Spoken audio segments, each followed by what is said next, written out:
Hello दोस्तों, welcome back to my YouTube channel. मैं आपका दोस्त मुकेश कुमार। तो आज हम लोग देखने वाले हैं धातु अधातु का नेक्स्ट पार्ट, जिसमें हम लोग क्या है जो हमारे ओर्स तक हमने क्या किया, कंप्लीट किया था। अब हम लोग क्या करेंगे, धातु के निष्कर्षण के बारे में पढ़ेंगे। कैसे धातु का निष्कर्षण किया जाता है, कि जब भी कोई भी पृथ्वी से हमारा मेटल निकाला जाता है, फिर उसको कैसे प्यूरिफाई किया जाता है, किस वे में प्यूरिफाई करते हैं और किस प्रकार से वो हमारे सामने आकर के होता है। तो चलिए शुरू करते हैं। तो हम लोग देखेंगे पहले इसका डेफिनेशन क्या है, उसके बाद इसमें कुछ रिएक्शंस जो हमसे पूछे जाते हैं या फिर डायरेक्टली हमसे रिएक्शन पूछ लिए जाते हैं कि क्या होता है। ठीक, क्या होता है में हमसे क्वेश्चन पूछता है। ठीक, जिसे कहता है कि निस्तापन। फर्स्ट हेडिंग हमारा क्या है, इसमें निस्तापन है।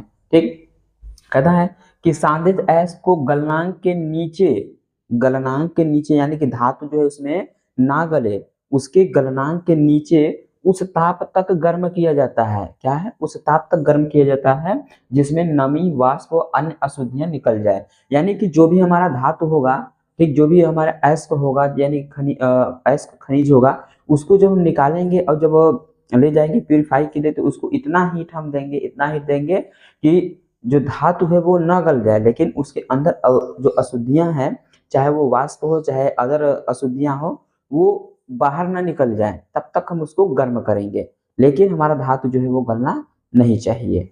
ठीक, आगे कहता है कि इस विधि से कार्बोनेट ऑक्साइड तथा फिर हाइड्रोक्साइड अयस्क निस्थापन होता है।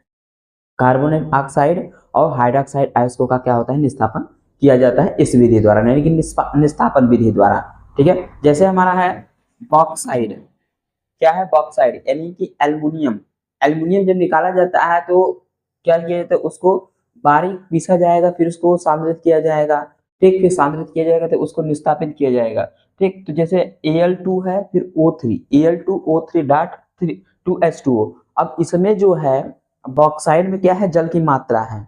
ठीक, जैसे 2H2O दर्शा दिया गया, तो मतलब जल की मात्रा है इसमें।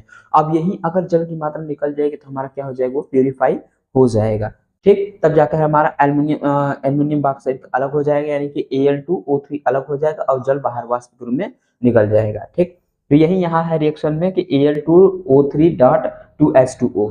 ये क्या है, हमारा बॉक्साइड है। अब इसको जब प्योरीफाई किया गया, निस्तापित किया गया, तो क्या होगा, Al2O3 हमारा परफेक्ट निकल गया, यानी कि जो प्योर जो होता है वो निकल गया। उसके बाद जो हमारा जल था वो जल वाष्प के रूप में बाहर निकल गया। ठीक, नेक्स्ट हमारा क्या है, लिमेनाइट। क्या बोलते हैं, लिमेनाइट। अब मैंने यहाँ नाम इसीलिए रखे हैं ताकि आप लोगों को ध्यान रहे कि बॉक्साइट क्या है, लिमेनाइट क्या है, क्योंकि ये हमारे क्या है, डायरेक्ट इस पे नहीं देता है, ये नेम दे करके पूछता है। ठीक है, इसलिए तो कहता है कि Fe3O3 डॉट 3H2O। यहाँ पे था 2H2O, तो यहाँ पे 3H2, यानी कि इसमें भी क्या है, जल की मात्रा है। जब इसको हम लोग ताप पे गर्म करेंगे तो क्या हो जाएगी, हमारी अशुद्धि जो है वाष्प के रूप में बाहर निकल जाएगी। ठीक, तो बाहर निकलने के बाद जो हमारा बचेगा वो हमारा क्या होगा, धातु बचेगा, परफेक्ट धातु वो हमें प्राप्त होगा। ठीक, जल की अशुद्धियां। ठीक, जैसे Fe2O3 प्लस 3H2O, ये ऊपर दिखाने का मतलब क्या है, वाष्प के रूप में जा रहा है। ठीक है, आई होप आप लोग समझ गए हैं। तो अब हम लोग देखते हैं अगले वाले हेडिंग को। अब हम लोग देखते हैं भर्जन, यानी कि इसे क्या बोलते हैं, जारड़ भी बोलते हैं। ठीक है, अब इसमें क्या किया जाता है, कौन से एस्को को क्या शुद्धि की जाती है, ठीक है, कौन से मेटल के रूप में होते हैं। तो इसमें क्या किया जाता है, जो सल्फर के एस्क होते हैं जिनमें सल्फर मौजूद होता है, ठीक, तो उन एस्को को क्या है, इसमें सांद्रित किया जाता है। ठीक है, तो चलिए इसको देखते हैं। जैसे कहता है कि भर्जन में सांद्रित अयस्क को अकेले या अन्य पदार्थों के साथ, इसमें क्या है, इसको अकेले भी या और अन्य पदार्थों के साथ मिलाकर भी गर्म किया जाता है। ठीक, तो कहता है अकेले या अन्य पदार्थों के साथ मिलाकर वायु की नियंत्रित मात्रा की उपस्थिति में, यानी कि जो वायु होगा वो नियंत्रित मात्रा में दी जाएगी।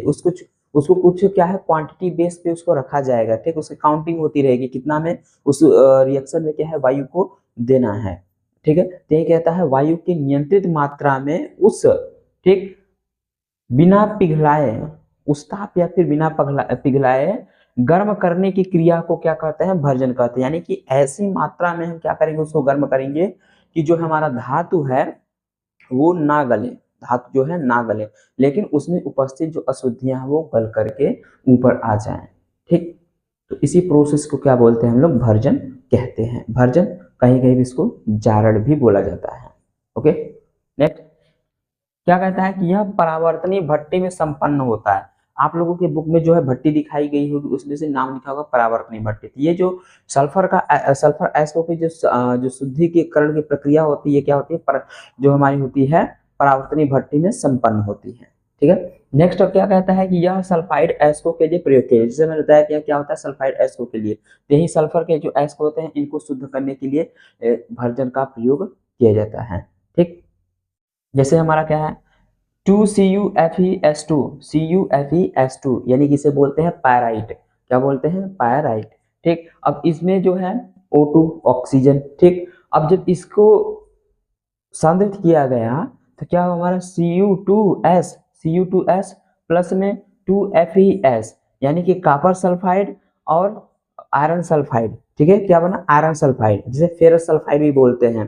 ठीक है, फेरस सल्फाइड ये हमारे क्या हुए बने हैं। और जो SO2, ठीक है, SO2 जो सल्फर का जो उपस्थिति थी, ठीक, जो अशुद्धि के रूप में उपस्थिति थी, वो क्या है, हवा की यानी कि वाष्प के रूप में बाहर निकल गई, यानी कि गैस के रूप में वो वायुमंडल में मुक्त हो गई।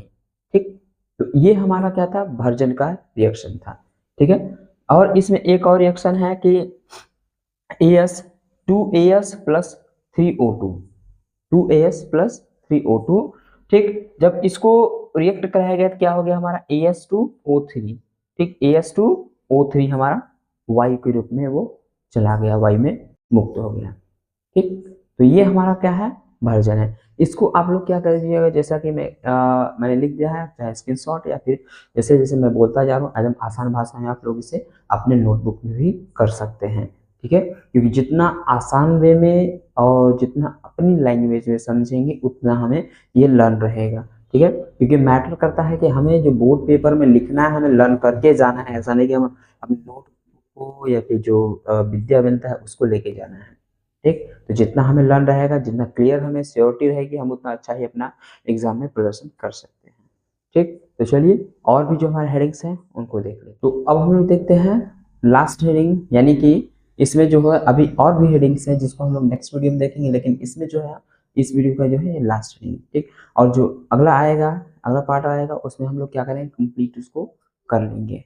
ठीक है। तो इसमें अब क्या है हमारा प्रगलन। अब प्रगलन को देखते हैं, क्या कहता है कि निस्तापन तथा भर्जन क्रिया के उपरांत, यानी कि अभी जो हमने दो ठो देखे हैं, निस्तापन और भर्जन, इनके उपरांत जो भी अशुद्धियां बचती हैं उनको हम प्रगलन के द्वारा शुद्ध करते हैं।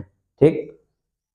प्राप्त अयस्क को कोक तथा उचित गालक के साथ, कोक तथा उचित गालक के साथ मिलाकर मिश्रण को उच्च ताप तक गर्म करके, इतना हाई टेम्परेचर तक गर्म करेंगे। ठीक है, कोक तथा उचित गालक को मिला करके इसको हाई टेम्परेचर तक गर्म किया जाता है। ठीक।